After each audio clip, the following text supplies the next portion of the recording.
Hola, ¿qué tal? Clase del 1SV2 de la carrera ICISA. Hoy comenzaremos con una pequeña presentación del tema de aceleración y movimiento rectilíneo uniformemente acelerado. El objetivo de esta presentación es estudiar y analizar los efectos del movimiento rectilíneo uniformemente acelerado, que abreviado es MRUA. Calcularemos la aceleración de algunos cuerpos o partículas en determinadas trayectorias y desarrollaremos algunas ecuaciones que nos permitan resolver problemas relacionados con este tema. Comenzaremos con una introducción, un breve desarrollo, seguido de un resumen y finalmente resolveremos dos problemas. Muy bien, partiremos con la pregunta de ¿qué es la aceleración? La velocidad de una partícula puede ser variable con el tiempo. Este cambio de velocidad con el tiempo se llama aceleración. Podemos calcular la aceleración por el cambio en la velocidad, que sería delta v, que es igual a la velocidad final menos la velocidad inicial en el intervalo delta t, que es igual al tiempo final menos el tiempo inicial. Resumido de otra forma, la aceleración la igualamos a delta v entre delta t. Cuando la aceleración y la rapidez estén decreciendo, quiere decir que el cuerpo o la partícula está desacelerando. Continuamos con una pequeña nota que nos dice que si la aceleración constante, entonces la aceleración promedio y la aceleración instantánea son las mismas. El término de aceleración instantánea pertenece un poco más al tema de aceleración variable. No lo abordaremos mucho, ya que en este tema nos enfocaremos más en la aceleración constante y no variable. El contenido de esta presentación nos será útil para cuando tengamos aceleración constante. Hay que tener en cuenta que estos resultados que incluimos en la presentación no son aplicables en casos en que A no sea constante. Procederemos a desarrollar algunas ecuaciones para poder lograr el objetivo mencionado, que es resolver los problemas. Muy bien, vamos a suponer que un objeto arranca con velocidad inicial en el tiempo t igual a 0. Posteriormente, en un tiempo t, tiene una velocidad v. Para este intervalo nos podemos referir con esta ecuación. Aceleración es igual a velocidad final menos velocidad inicial entre t menos 0. Despejamos a b y nos queda que la velocidad final es igual a la velocidad inicial más la aceleración por el tiempo. Llamaremos a esta ecuación la ecuación 1. La ecuación 1 nos permite hallar la velocidad de todos los tiempos posteriores. Ahora utilizaremos una peculiar expresión para la velocidad promedio. La velocidad promedio la podemos definir como un medio de la suma de la velocidad final más la velocidad inicial. Esta será nuestra ecuación 2. Si sustituimos la ecuación 1 en la ecuación 2, nos quedará este resultado. La velocidad promedio es igual a la velocidad inicial más un medio de la aceleración por el tiempo y será nuestra ecuación 3.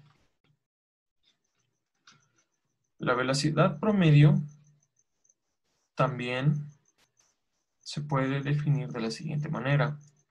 Cuando un cuerpo se mueve de una posición inicial en un tiempo 0 a una posición final en un tiempo t. La definiremos como posición final menos posición inicial entre t. Si combinamos estas dos ecuaciones, la 3 y la 4, tendremos que la posición final es igual a la posición inicial más velocidad inicial por tiempo más un medio de la aceleración por el tiempo al cuadrado. Esta ecuación la nombraremos ecuación 5 y nos permite hallar la posición de todos los tiempos posteriores. Si analizamos más a fondo estas ecuaciones, nos daremos cuenta que están presentes 4 variables: la posición, la velocidad, la aceleración y el tiempo, y 2 condiciones iniciales, que son velocidad inicial y tiempo inicial. Si tratamos estas ecuaciones algebraicamente, podremos obtener una nueva ecuación, que sería velocidad final al cuadrado es igual a velocidad inicial al cuadrado más 2 veces la aceleración por el desplazamiento. Recordemos que el desplazamiento es la posición final menos la posición inicial. Muy bien. En resumen, tenemos que cuando la aceleración es constante, podemos ayudarnos de 5 ecuaciones en las que están presentes la posición, la velocidad, en cualquier instante con la posición x0 y la velocidad inicial, ambas cuando t es igual a 0 y la aceleración es a. Si seguimos tratando más a fondo estas ecuaciones que hemos visto, podremos eliminar otras variables o parámetros y desarrollar nuevas que nos permitan resolver más problemas. En esta tablita vamos a resumirlas. La primera ecuación nos dice que podremos resolverla si tenemos la velocidad inicial, la velocidad final, la aceleración y el tiempo, pero no incluye al desplazamiento. Nos es útil esta ecuación cuando no tenemos o no nos proporciona el problema el dato de la posición final.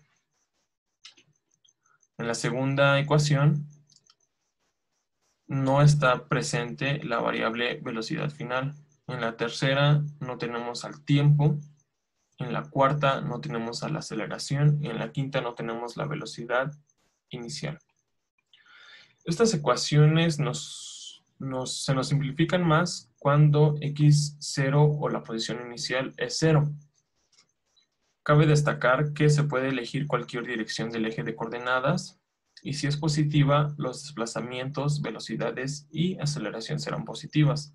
De lo contrario, serán negativas. También es muy importante saber que la elección del origen y la dirección del eje deben permanecer sin cambio durante la solución de cualquier problema. Ahora pasaremos a resolver este problema. Usted frena su Porsche desde la velocidad de 85 km por hora hasta 45 km por hora, en una distancia de 105 metros. ¿Cuál es la aceleración suponiendo que sea constante en el intervalo? Inciso B. ¿Qué tanto tiempo transcurrió durante el intervalo? Inciso C. Si usted fuera a continuar frenando con la misma aceleración, ¿qué tanto tiempo le tomaría detenerse y qué distancia adicional tendría que cubrir? Muy bien. De las ecuaciones anteriores, elegiremos esta tercera, ya que el problema no nos proporciona el tiempo. Entonces nos va a ser útil si despejamos a la aceleración. Ya despejada, nos queda así. Sustituimos con los valores que nos da el problema y nos damos cuenta que nos da una aceleración negativa. Esto quiere decir que efectivamente el automóvil va frenando. Ahora nos piden el tiempo. Vamos a escoger una ecuación que no involucre la aceleración. En este caso es la cuarta. Despejaremos a t y nos queda de esta forma. Y pues metemos los datos en la calculadora, sustituimos, hacemos todo el proceso y convertimos a segundos. y así nos da 5.8 segundos, que ese sería el tiempo en el que el automóvil pasaría de 85 kilómetros por hora a 45 kilómetros por hora. Ahora, nos piden el tiempo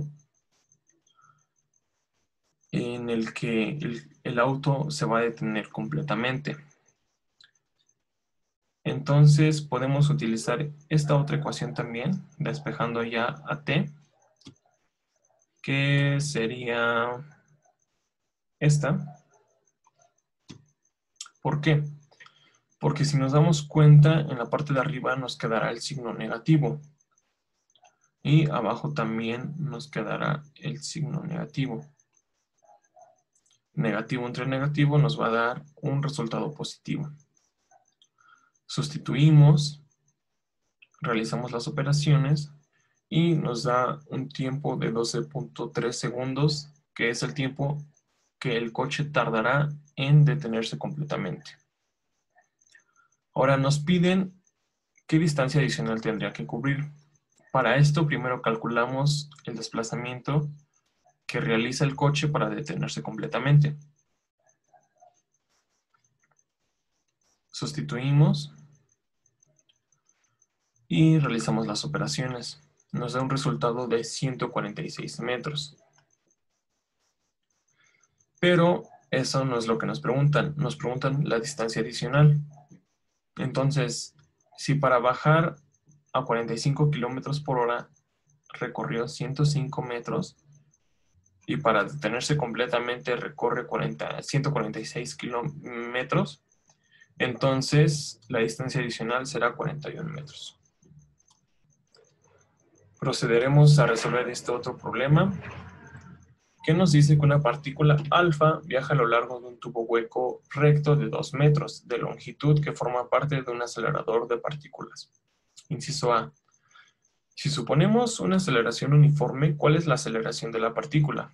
Si entra a una velocidad de 1.0 por 10 a la 4 metros sobre segundo y sale a 5.0 por 10 a la 6 metros sobre segundo.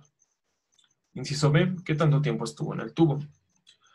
Muy bien, retomamos nuestras ecuaciones de nuestra tablita.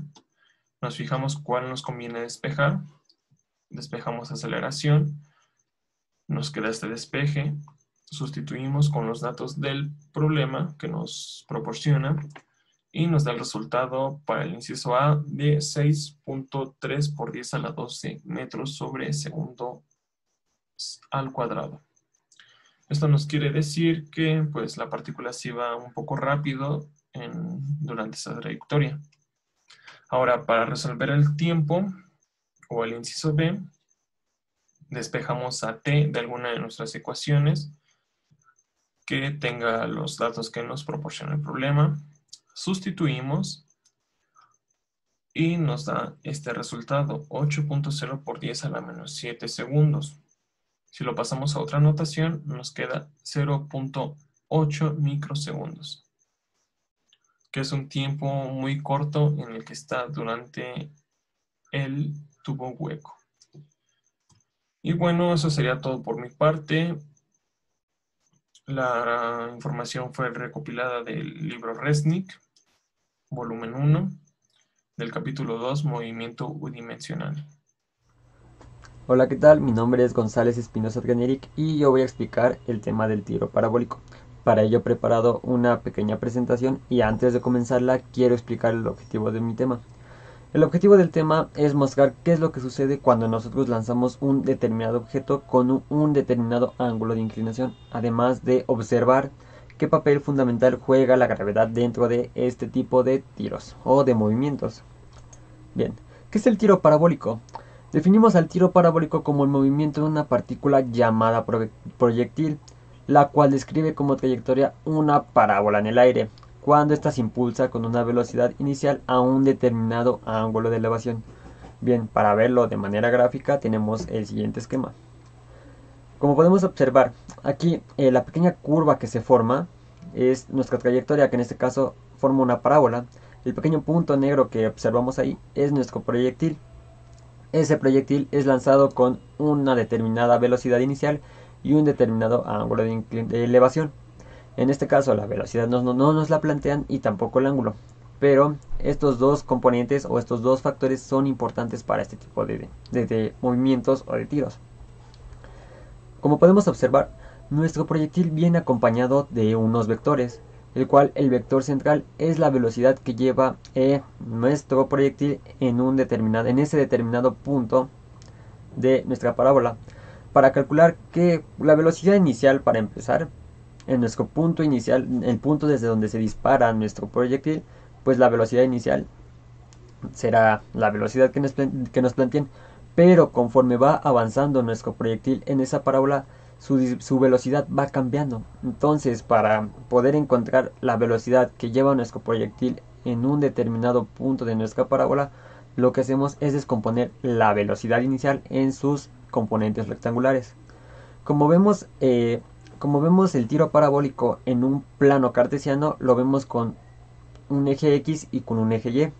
Entonces, gracias a esto, es fácil poder determinar las componentes rectangulares de nuestra velocidad inicial y con ello calcular la velocidad que lleva en un determinado punto de la parábola. Aquí en el siguiente esquema pues mostramos que para que este tiro se pueda realizar necesitamos una determinada velocidad inicial y un determinado ángulo de inclinación.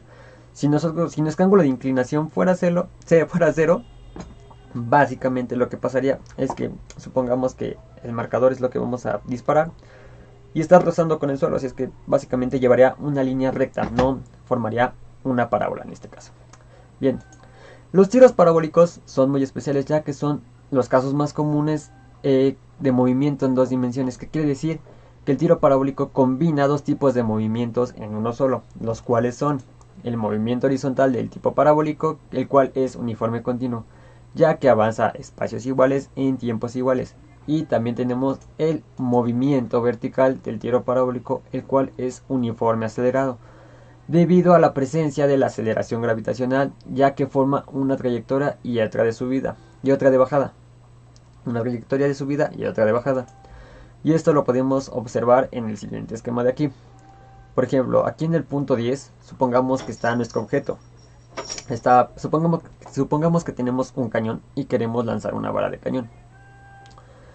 La bala de cañón sale disparada desde este punto y forma una parábola, debido a que, como tenemos un movimiento horizontal, la bala de cañón va a viajar así, pero se va a elevar también. Va a formar, en este caso, una altura y va a formar un desplazamiento o una distancia.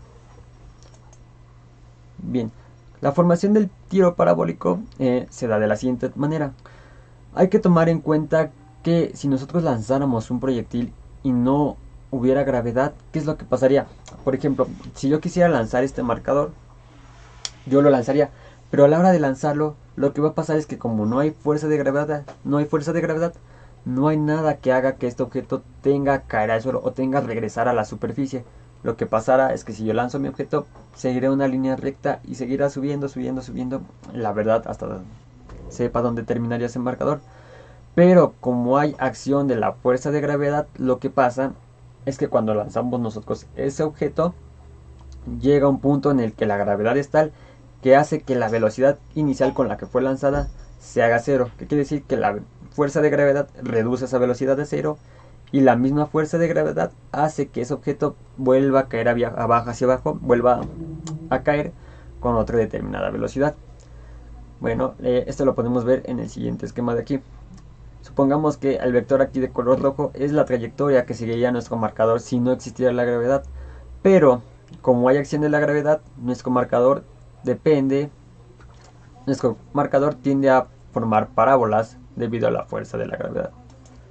Entonces aquí podemos observar que cuando nosotros lanzamos nuestro objeto con una velocidad inicial con un ángulo determinado, aquí podemos ver la acción de la fuerza de la gravedad como tiende hacia abajo. No deja que el objeto se vaya hacia otra trayectoria, sino que hace que forme la parábola. Bien, los elementos principales del tiro parabólico pues son los siguientes. Aquí podemos observar que tenemos la velocidad inicial, que se presenta como v. Tenemos una altura máxima, una distancia máxima y un ángulo θ. Pues aquí los podemos observar. La velocidad inicial pues es de la partícula, se representa con VO. Θ es igual al ángulo de inclinación. R o X máxima es igual al rango o alcance horizontal. La distancia, como habíamos dicho, nuestra bala de cañón tiende a obtener una altura y tiende a llegar a una determinada distancia. H pues se denomina como la altura de máxima de elevación. TB es el tiempo de vuelo. ¿Qué quiere decir tiempo de vuelo? Es el tiempo que nuestro proyectil permanece en el aire. Y el tiempo medio para llegar al punto más alto, que se representa con TM. El tiempo medio es el tiempo que tarda nuestro objeto en llegar a un punto en donde su velocidad se hace cero, debido a que la fuerza de gravedad ahí es tal que hace que la velocidad se reduzca. Ese es el punto más alto. ¿Por qué? Porque al ya no haber velocidad, pues nuestro objeto ya no tiene más impulso como para decir, ya voy a seguir más allá, pero como ya no tengo velocidad, pues me voy a empezar a caer aquí. Entonces ese es el punto más alto. Hay que recordar que en el punto más alto al que llegue nuestro proyectil, su velocidad va a ser cero. Bien, características principales del tiro parabólico. La velocidad inicial VO se la puede indicar en sus componentes vertical, VO Y, y horizontal, VO X. Voy a regresar tantito a la imagen para que lo podamos observar aquí. Como lo habíamos dicho en principio, las flechitas azules, que son vectores para sacar la determinada velocidad en un punto de nuestra parábola, hacemos uso de las componentes rectangulares de la velocidad inicial. Bien, la velocidad horizontal Vx es constante para todo el recorrido. ¿Por qué se hace esto? Cabe mencionar que en el tiro parabólico no se toman en cuenta factores exteriores. Factores exteriores, por ejemplo, la resistencia del aire, ya que si se tomara en cuenta eso, al lanzar un determinado objeto y meter la resistencia del aire, pues sería mucho más complicado hacer el análisis de este movimiento para fines prácticos. Por lo cual, al no haber alguna resistencia o al no haber alguna fuerza que altere nuestra velocidad, pues la velocidad horizontal se mantendrá constante. No habrá ningún cambio, ya que no hay ninguna fuerza que la altere. Y dice, y en el punto más alto del vértice, toda la velocidad de la partícula equivale a su velocidad horizontal. VO es igual a VOX o VOY es igual a 0. ¿Por qué es igual a 0? Ya lo habíamos comentado. Como la fuerza de gravedad es tal, llega a un punto en el que nuestro objeto llega a un punto demasiado alto, en donde su velocidad inicial se redujo a 0, puesto que la gravedad tuvo que ver en eso. Entonces, cuando llegamos al punto más alto, nuestra velocidad siempre va a ser 0, ya que nuestro objeto ya no tendrá nada para impulsarse y pues este procederá a caer. Y bueno, pues aquí lo podemos observar.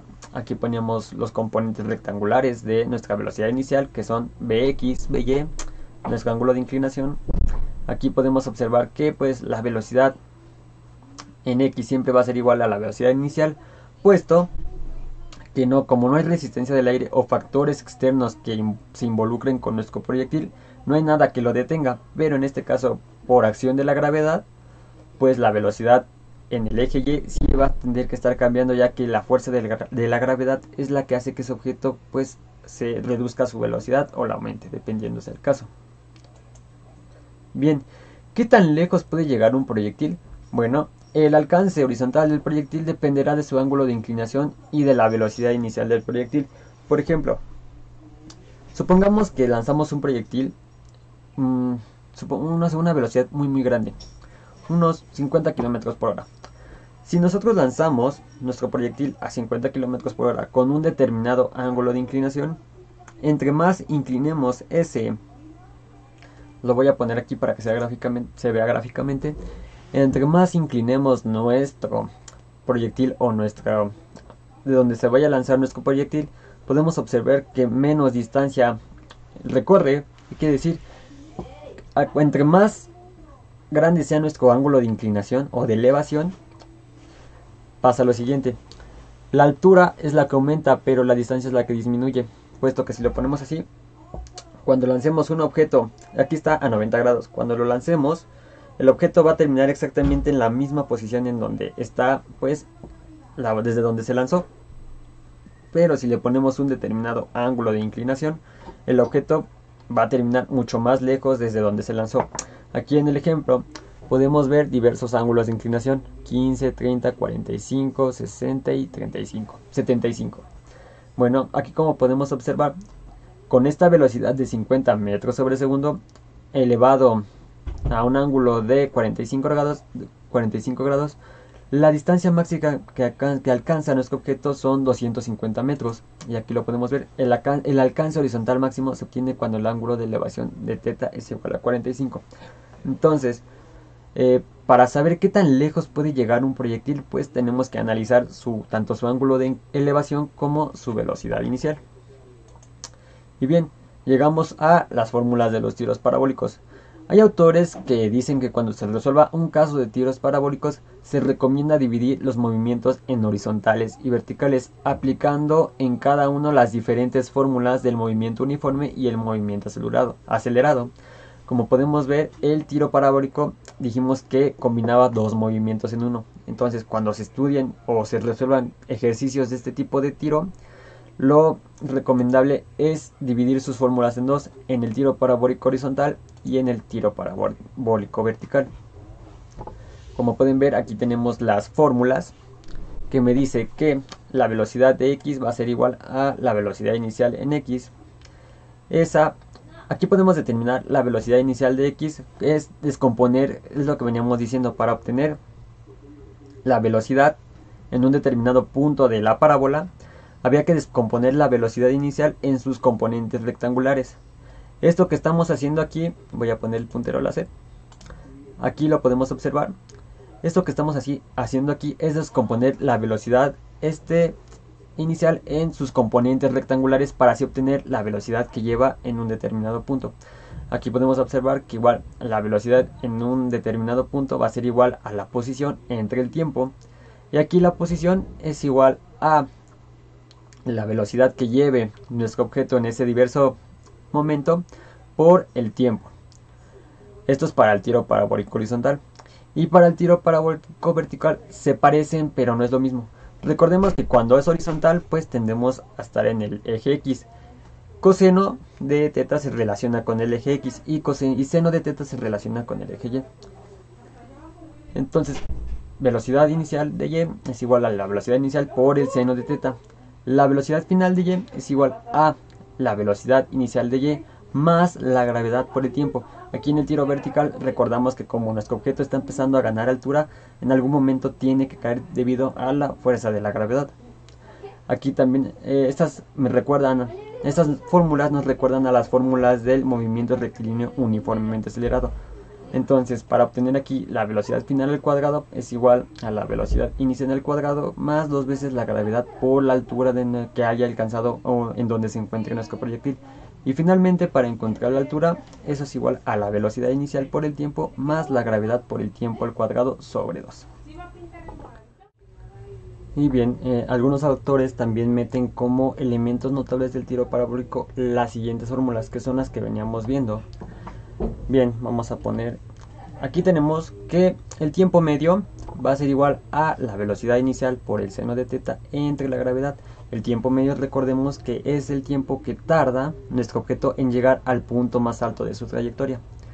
En este caso, el tiempo de vuelo, ya que dijimos que el tiempo de vuelo es el tiempo que nuestro objeto permanece en el aire, va a ser igual a 2 veces el tiempo medio. La altura también la podemos obtener multiplicando la velocidad inicial por seno de θ y eso elevándola al cuadrado, todo eso sobre 2 veces la gravedad. Y finalmente la distancia que avancemos horizontalmente va a ser igual a la velocidad inicial al cuadrado por el seno de 2θ, todo sobre la gravedad. Es lo que mencionan algunos autores que son elementos notables del tiro parabólico. Y pues como podemos observar, aquí tenemos otro esquema de cómo sería nuestro tiro parabólico. Entonces, en todos los esquemas que hemos visto, hay que mencionar que la velocidad en el punto más alto de nuestra parábola, o en este caso denominado vértice, pues siempre va a ser 0, ya que dijimos que la fuerza de gravedad es tal que hace que nuestra velocidad pues tienda a ser, más bien se haga 0, y nuestro objeto pues ya no tenga suficiente velocidad para impulsarse más, por lo cual por la misma fuerza de gravedad pues tiende a descender. Así que terminando con la explicación, procederé a resolver pues un ejercicio del tiro parabólico. Bien, y ahora daremos solución al ejercicio del tiro parabólico, el cual nos dice: un portero saca el balón desde el césped a una velocidad de 26 metros sobre segundo. Si la pelota sale del suelo con un ángulo de 40 grados y cae sobre el campo sin que antes lo toque ningún jugador, calcular la altura máxima del balón, la distancia desde el portero hasta el punto donde cae en el campo y el tiempo que la pelota estará en el aire. Bien, para el procedimiento de este ejercicio, lo primero que hay que hacer es descomponer la velocidad inicial en sus componentes rectangulares. Como habíamos visto en la imagen del principio, la velocidad inicial viene acompañada de dos vectores, las cuales eran sus componentes rectangulares, que como el estudio del tiro parabólico se presenta en un plano cartesiano con un eje X y un eje Y, decimos que la componente horizontal de la velocidad será la velocidad inicial en el eje X, que es igual a la velocidad inicial por el coseno del ángulo. Dijimos que en el eje X está relacionado con el coseno, es por eso que para calcular la velocidad inicial en X utilizamos el coseno del ángulo. En este caso, sustituyendo en esta fórmula, los datos nos dicen que es una velocidad inicial de 26 metros sobre segundo con un ángulo de 40. Metiendo estos datos en la calculadora y sustituyendo en la fórmula nos da 26 por coseno de 40 grados, lo cual es igual a 19.92 metros sobre segundo. Bien, procedemos a encontrar la componente vertical de la velocidad, la cual será velocidad inicial en Y es igual a la velocidad inicial por el seno de teta, ya que el seno de teta va relacionado con el eje Y. Sustituyendo en la fórmula los datos nos da que eso es igual a 26 por el seno de 40, lo cual nos da un resultado de 16.71 metros sobre segundo. Bien, para calcular la altura máxima, que es lo que nos piden, bien, haremos uso de la fórmula que vimos anteriormente, la cual es esta de aquí, que nos dice que la Ymax, acuérdense que la altura se representa en el eje Y, es por eso que dice Ymax, o lo podemos representar con H, es igual a la velocidad inicial por el seno de teta al cuadrado sobre 2 veces la gravedad. Aquí en este caso estamos tomando la gravedad como 9.81. En este caso, velocidad inicial por seno de teta, nosotros ya lo habíamos calculado. Aquí lo tenemos, velocidad inicial por seno de teta es igual a 16.71 metros por segundo.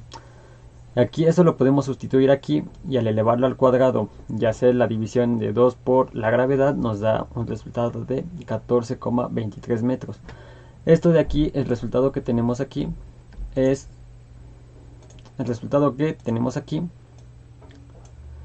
nuestra altura máxima.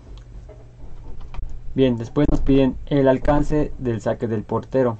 Será, bien, para eso utilizamos la fórmula de la posición. Recuerden que la posición es la posición horizontal o el rango horizontal, que en este caso en las fórmulas de elementos notables que dicen algunos autores, dicen que la posición máxima o el alcance que tiene desde el punto de donde salió hasta el punto hasta donde cae va a ser igual a la velocidad inicial al cuadrado por el seno de 2 teta sobre la gravedad.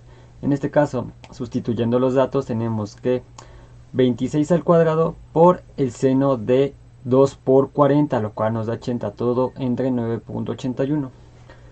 Y eso nos da que el alcance máximo o el alcance que la distancia que hasta donde el portero mandó la pelota es 67.86 metros. Esta es nuestro alcance de saque o nuestra distancia horizontal. Y finalmente nos pide el tiempo de vuelo de la pelota. Recuerden que el tiempo de vuelo es diferente del tiempo medio. El tiempo medio es el tiempo que tarda nuestro objeto, en este caso sería la pelota, en llegar al punto más alto, pero eso es lo que no nos están pidiendo. Nos están pidiendo el tiempo de vuelo.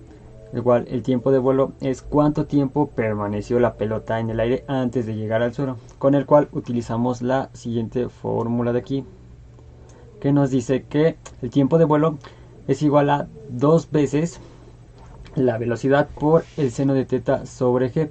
En este caso, la velocidad aquí, ¿de dónde sale?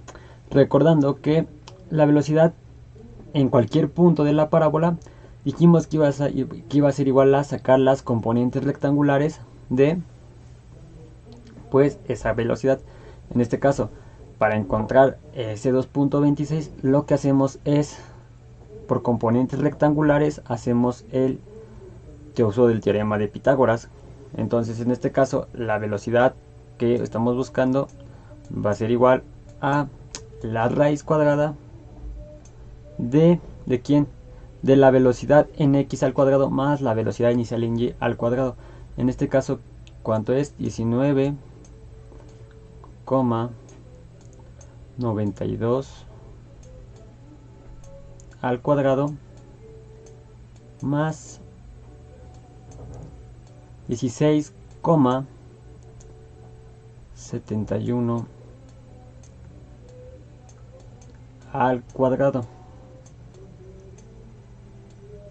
Bien, metiendo eso en la calculadora, de hecho aquí ya tengo mi calculadora preparada, realizando esa operación en nuestra calculadora nos da 0.71. Metiendo ese dato en la calculadora nos da 26 y nos da 26.00058. Por razones de redondeo lo dejamos como 26, entonces se queda que aproximadamente es igual a 26, que empezamos con... ese 6 me quedó muy chiquito, vamos a corregirlo. ya estuvo. Entonces, por cuestiones de redondeo, dejamos ese resultado como un aproximado a 26. Entonces de aquí, esta B, básicamente la B de aquí viene de la fórmula de aquí, de los componentes rectangulares de la velocidad, y de sacar la velocidad. Es por eso que en cualquier punto de la parábola, pues es necesario utilizar las componentes rectangulares para determinar la velocidad que lleva exactamente en ese punto. Una vez obtenida la velocidad, lo que hacemos es sustituir nuestra fórmula, que es 2 veces la velocidad en ese punto por el seno de θ sobre la gravedad. Entonces, sustituyendo la fórmula, da 2 por 26 por el seno de 40 sobre 9.81, lo cual nos da que el tiempo de vuelo, o el tiempo que estuvo la pelota en el aire, fue de 3 minutos con 41 segundos. No, perdón, me confundí. Son 3 segundos, 41. Entonces, ese es el tiempo que estuvo nuestra pelota en el aire. Y bueno, sin más por el momento, esa fue la explicación de el tema del tiro parabólico.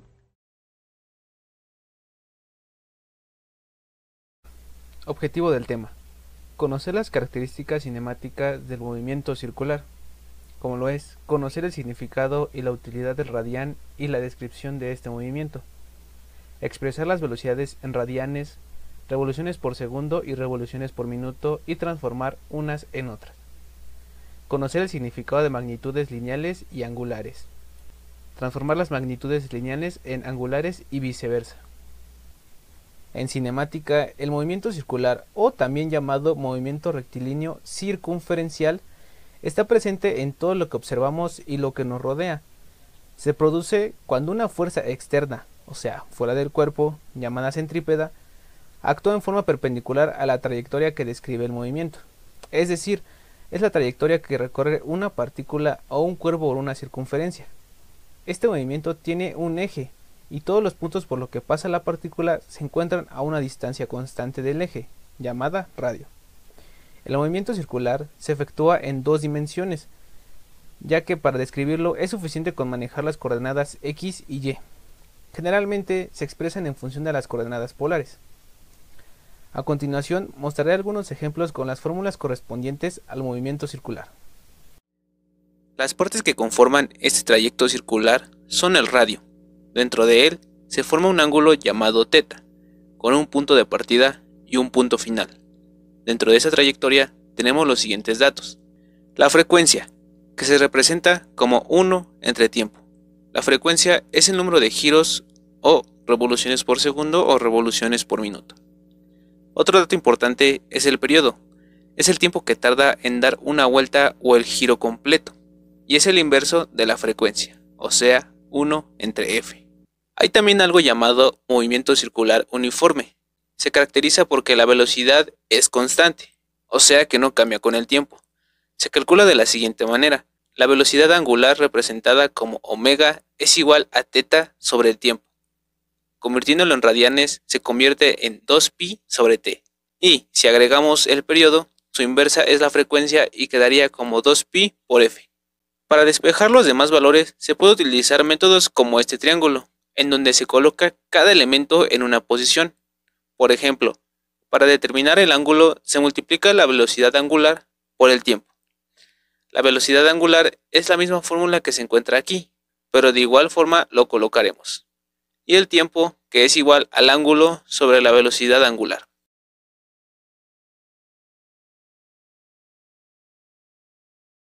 Otro movimiento importante es la velocidad tangencial. Esta velocidad es con base hacia el eje, que es una recta tangente. Se calcula con b sub t de tangencial. Es igual a la velocidad angular por el radio, o de otra manera sería 2pi por f, de frecuencia por el radio. Ahora realizaremos unos ejercicios para entender mejor este tema.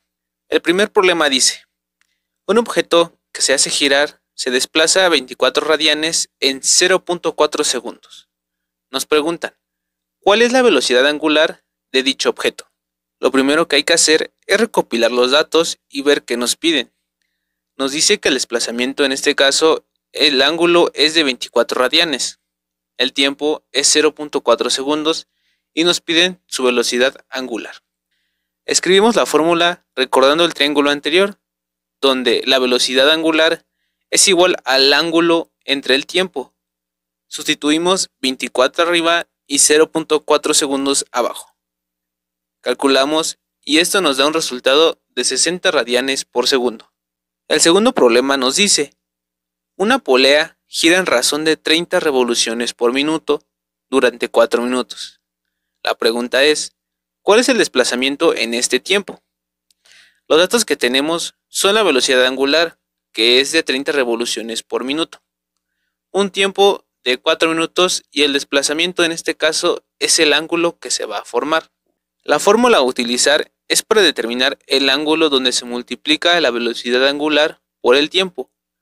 La velocidad angular tiene que estar especificada en radianes por segundo y el tiempo en segundos. Así que tendremos que convertir los 30 revoluciones por minuto a radianes por segundo. Se multiplica 30 por 1 entre 60. Se eliminan los minutos y queda 0.5 revoluciones por segundo. Ahora utilizaremos la siguiente fórmula para convertirlo en radianes por segundo. 2pi por 0.5 da un total de 3.14 radianes por segundo. Sustituimos en la fórmula ya teniendo todos los datos.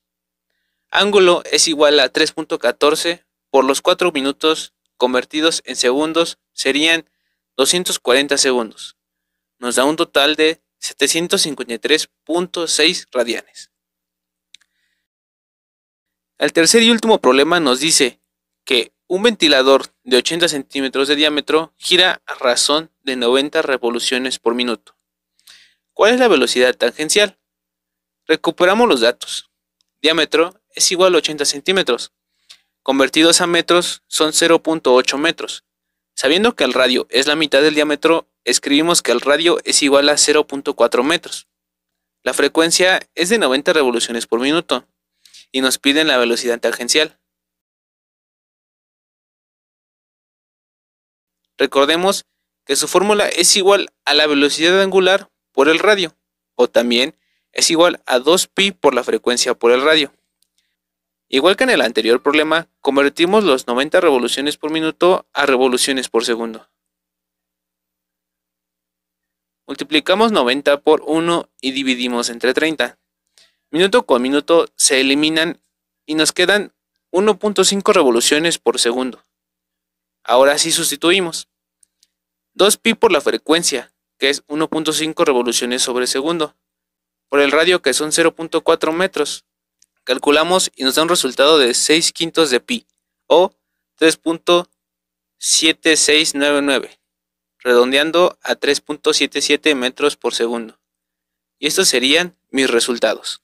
En conclusión, el movimiento circular uniforme es el movimiento de dos dimensiones y de regularidad, y su trayectoria es circular, en donde se considera a dos vectores, velocidad tangencial y velocidad angular, una aceleración y una fuerza centrípeta, teniendo en cuenta un periodo y una frecuencia.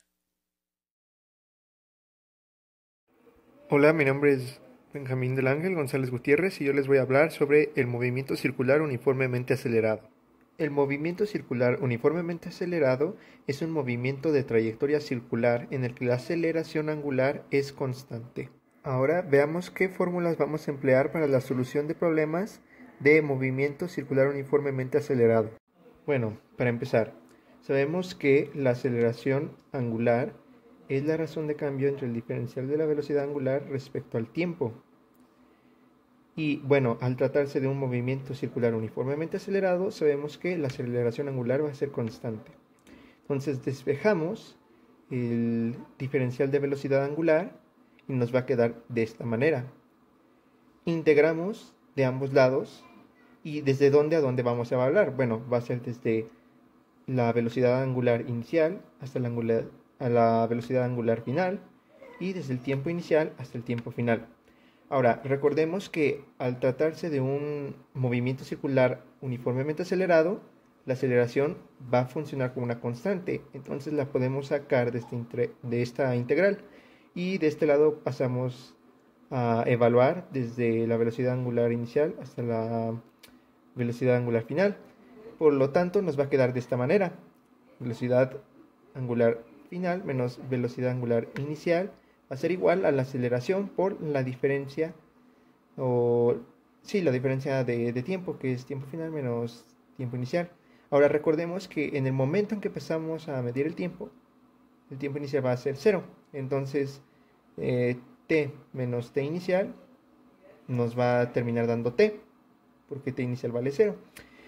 Y despejamos ya esta fórmula y nos va a quedar la primera fórmula de aceleración de movimiento circular uniformemente acelerado, que es calcular la velocidad angular en un tiempo dado. Esta viene siendo nuestra primera fórmula. Bueno, y ya que sabemos de dónde salen las fórmulas para resolver problemas de movimiento circular uniformemente acelerado, vamos a proceder a resolver un ejercicio. Si una rueda gira a 180 revoluciones por minuto, si es frenada y se detiene en 20 segundos, calcula. El inciso A es la velocidad angular inicial en radianes sobre segundo, B es la aceleración angular y C el número de revoluciones a los 20 segundos. Ahora, repasemos los datos que ya tenemos. Al principio, o sea, la velocidad angular inicial es de 180 revoluciones por minuto y el primer inciso es calcular esa velocidad angular inicial, pero en radianes sobre segundo. Entonces aquí lo único que hay que hacer es una pequeña conversión. Recordamos que en un minuto hay 60 segundos y por una revolución son 2 pi radianes. Entonces cancelamos las unidades y se nos va a simplificar revolución con revolución, minuto con minuto, y al final nos va a quedar radianes sobre segundo. Entonces multiplicamos 180 por 2 y dividimos entre 60. Al final nos va a dar que son 6 pi radianes sobre segundo, y esta sería la solución al primer inciso. Ahora vamos a continuar. Otros de los datos que tenemos es el tiempo, que es de 20 segundos hasta que se frena, y la velocidad final, que es de 0 radianes sobre segundo, porque recordemos que se detiene. Entonces, recordando las fórmulas que sacamos anteriormente, tomamos la primera, que nos dice que la velocidad angular es igual a la aceleración por el tiempo más la velocidad angular inicial, y despejamos la aceleración, que es lo que queremos calcular en nuestro inciso B. Entonces despejamos y nos va a quedar la fórmula de esta manera. Sustituimos los datos que ya tenemos. La velocidad angular final es de 0 radianes sobre segundo y la velocidad angular inicial es de 6 pi radianes sobre segundo. Y vamos a dividir entre el tiempo, que es de 20 segundos. La aceleración nos va a dar negativa porque la velocidad va disminuyendo conforme avanza el tiempo. Y nos va a dar de menos 3 sobre 10 pi radianes sobre segundo al cuadrado. Esta es la respuesta al inciso B. Y finalmente nos piden el número de revoluciones a los 20 segundos. El ángulo a los 20 segundos se calcula con la segunda fórmula que habíamos mostrado anteriormente. Aquí simplemente tenemos que sustituir los datos. Sería 1/2 de la aceleración por el tiempo al cuadrado más la velocidad angular inicial por el tiempo más el ángulo inicial.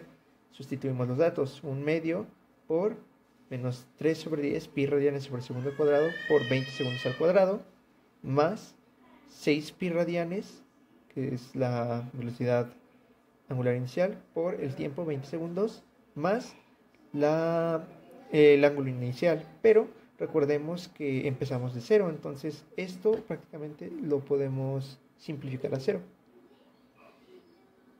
Hacemos las operaciones correspondientes y nos va a quedar que el ángulo es de 60 pi radianes. Ahora, nos lo están pidiendo nos piden el número de vueltas, entonces sería conveniente pasar las revoluciones. Hacemos la conversión. Una revolución es igual a 2 pi radianes, multiplicamos 60 por 1 y dividimos entre 2, y nos va a quedar que el ángulo es de 30 revoluciones, fue el número de vueltas que dio en 20 segundos.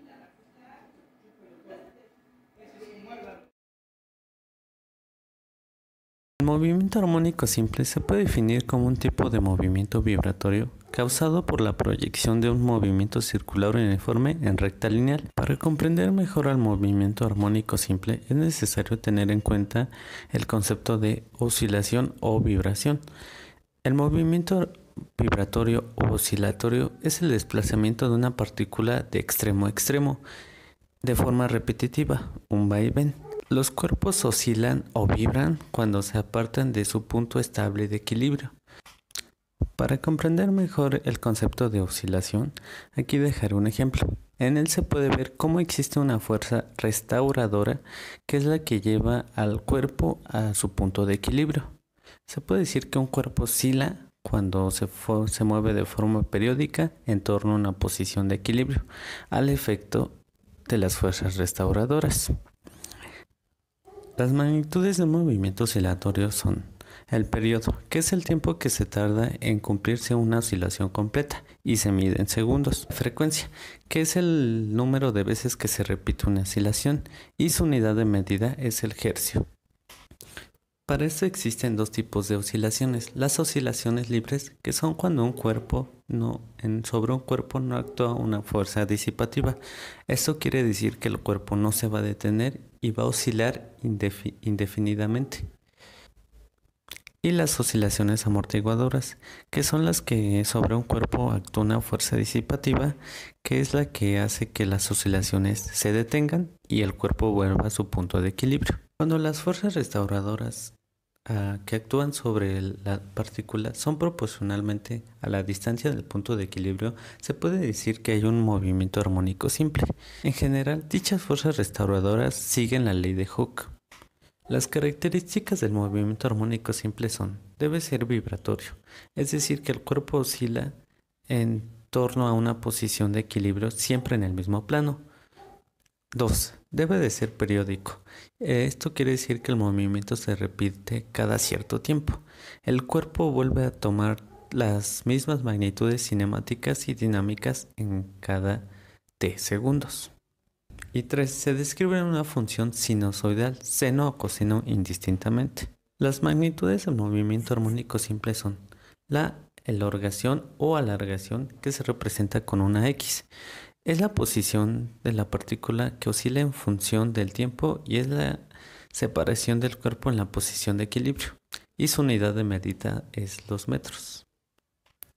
La amplitud, que se representa con una letra A en mayúsculas, y es la elongación máxima, y su unidad de medida es el metro. La frecuencia, que se representa con una letra F, y como ya lo habíamos dicho, es el número de oscilaciones que se producen durante un segundo, y su unidad de medida es el hercio, que es igual a una oscilación entre segundos. El periodo, que se representa con una T mayúscula, es el tiempo en que se tarda en cumplir una oscilación completa, y es el contrario de la frecuencia, y su unidad de medida son los segundos. La fase, que es representada por la letra griega phi, es un movimiento en cualquier instante. Corresponde con el valor phi igual a omega por t más phi inicial. Se trata de un ángulo que representa el estado de vibración en un instante determinado. Su unidad de medida son los radianes. Cuando se produce una oscilación completa, la fase aumenta a 2pi radianes. La fase inicial, que se representa con una phi subíndice 0, se trata de un ángulo que representa el estado inicial de la oscilación, la elongación x del cuerpo en el instante t segundos, y su unidad de medida son los radianes. Frecuencia angular, velocidad angular o pulsación, se representa con la letra griega omega, y es la velocidad de cambio de fase del movimiento, y su unidad de medida son los radianes sobre segundo. Para comprender mejor el movimiento armónico simple, vamos a utilizar un ejemplo de un péndulo. El péndulo tiene una posición dada en x0, que sería su punto de equilibrio. Este sería su punto de equilibrio. Y al hacer las oscilaciones, el tamaño de estas oscilaciones van a ser llamadas amplitud. La amplitud hacia la derecha va a ser una amplitud máxima, que es con signo positivo, y la amplitud mínima hacia la izquierda sería con signo negativo. Cuando el péndulo llega a su punto, de su punto inicial a su punto final, hay una velocidad. Si se nota es que el péndulo llega a un punto en donde se detiene, y es ahí donde su velocidad va a ser igual a 0. Sin embargo, cuando el péndulo va de un lado a otro, aquí en el medio va a existir una velocidad máxima, que es con la que traspasa de un punto a otro, y su velocidad máxima se estaría dada por A por omega. Al igual que la velocidad, la aceleración estaría dada en estos puntos, que es donde el péndulo iría en mayor aceleración de un punto a otro, y su aceleración máxima estaría dada por A por omega al cuadrado en ambos lados. Y aquí podemos ver otro ejemplo de un muelle. El muelle va a ser lo mismo que el péndulo, va a ir de un punto a otro, ida y vuelta en un vaivén, y aquí estará su punto de equilibrio. Aquí estará, si notan, el muelle va a llegar a su punto final con una velocidad 0, y va a iniciar en su punto de origen, bueno, en su punto mínimo, con una velocidad 0. Para demostrar las ecuaciones de velocidad y aceleración, vamos a tener que poner primero la ecuación de posición, que es dada por x con respecto al tiempo, que es igual a por seno de omega t. Si derivamos esta ecuación de posición, nos dará la ecuación de velocidad con respecto al tiempo, que sería la derivada del primero, que es 0, por el segundo término sin derivar, que es seno de omega t, más el primero sin derivar por la derivada del segundo término, que sería la derivada del seno es coseno, entonces quedaría coseno de omega por t, y multiplicarlo por omega. Si hacemos esta multiplicación nos daría 0. Entonces nuestra ecuación de velocidad con respecto al tiempo quedaría de la siguiente manera. Esta W la pasamos de este lado y nos quedaría A por omega por coseno de omega t. Y al derivar esta ecuación de velocidad con respecto al tiempo, nos daría la ecuación de aceleración con respecto al tiempo. Que si derivamos esto, la derivada de estos términos daría 0. Por la derivada de estos daría 0. Más el segundo sin derivar nos daría lo mismo, coseno de omega por t. Pero al multiplicar esta derivada con esta, nos daría 0. Entonces nada más nos quedaría la segunda parte, que sería el primero sin derivar, que sería A por omega, más el segundo, más la derivada del segundo término, que sería la derivada del coseno, es menos seno, y nos quedaría menos seno de omega t, y multiplicada por omega. Entonces al final nos quedaría menos A por omega al cuadrado seno de omega t. Este omega lo multiplicamos por este omega y el signo lo pasamos al principio. Y así quedarían nuestras tres ecuaciones más importantes: la de posición, la de velocidad y la de aceleración con respecto al tiempo. Ahora, si nosotros queremos obtener la velocidad máxima con respecto al tiempo y la aceleración máxima con respecto al tiempo, tenemos que encontrar el número mayor del coseno, que en este caso sería 1. Entonces, la derivada el resultado de multiplicar A por omega por 1 y al mismo tiempo el resultado de multiplicar menos A por omega al cuadrado por 1 nos quedaría como velocidad máxima A por omega y aceleración máxima A por omega al cuadrado. Aquí tenemos un formulario de movimiento armónico simple que se divide en cinemática, dinámica y energía. En cinemática está la ecuación que ya habíamos visto de x igual a por seno de omega t, pero aquí en cambio está esto se le conoce como fase inicial, que se representa con phi sub índice 0, que es el instante en que inician las oscilaciones. En la pasada ecuación dábamos por hecho que la fase inicial era en 0 segundos, en t igual a 0.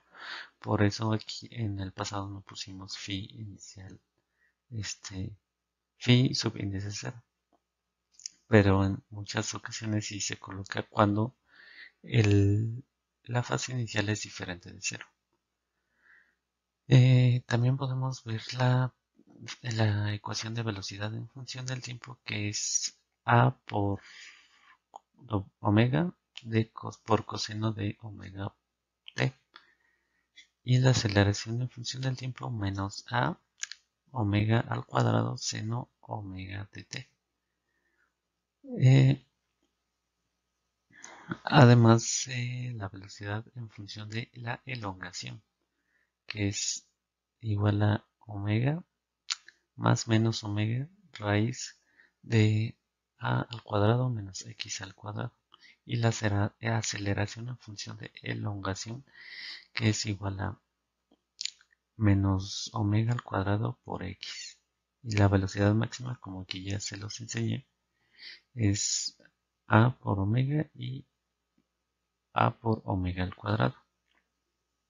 Además, en el ejemplo del muelle existen más conceptos que se deben tener, como la ley de Hooke, eh, la, eh, el muelle tiene una constante de el estiramiento, por así decirla, que se representa con la letra K. Normalmente está dada por Newton metro. Y estas son las ecuaciones ya en el concepto de energía cinética, energía potencial y energía mecánica. Y aquí es un adicional hacia un péndulo, que es T igual a 2pi raíz de L sobre G. Como ya se los había mencionado, las magnitudes del movimiento armónico simple son la elongación, que se representa con una X, y es la separación del cuerpo de la posición de equilibrio. Su unidad de medida es el metro. La amplitud, que se representa con una letra A, es la elongación máxima, lo máximo que se puede estirar o que puede ir de un punto a otro. Y su unidad de medida es el metro, igual.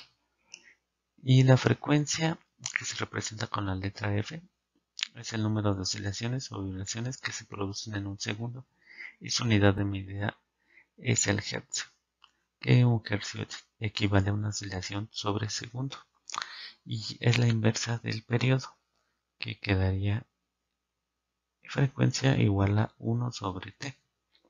Y que a eso vamos, que el periodo se representa con la letra T mayúscula y es el tiempo que tarda en cumplirse una oscilación completa.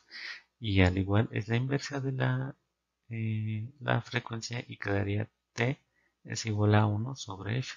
Y su unidad de medida son los segundos.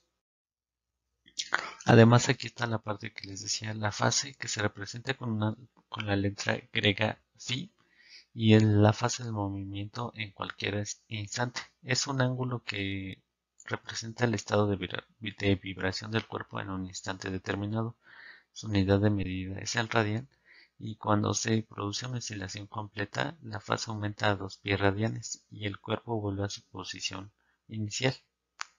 Y la fase inicial, que les digo que es el phi subíndice 0, se trata del ángulo que representa el estado inicial de vibración, es decir, la elongación X del cuerpo en el instante t igual a 0 segundos, y su unidad de medida es el radian.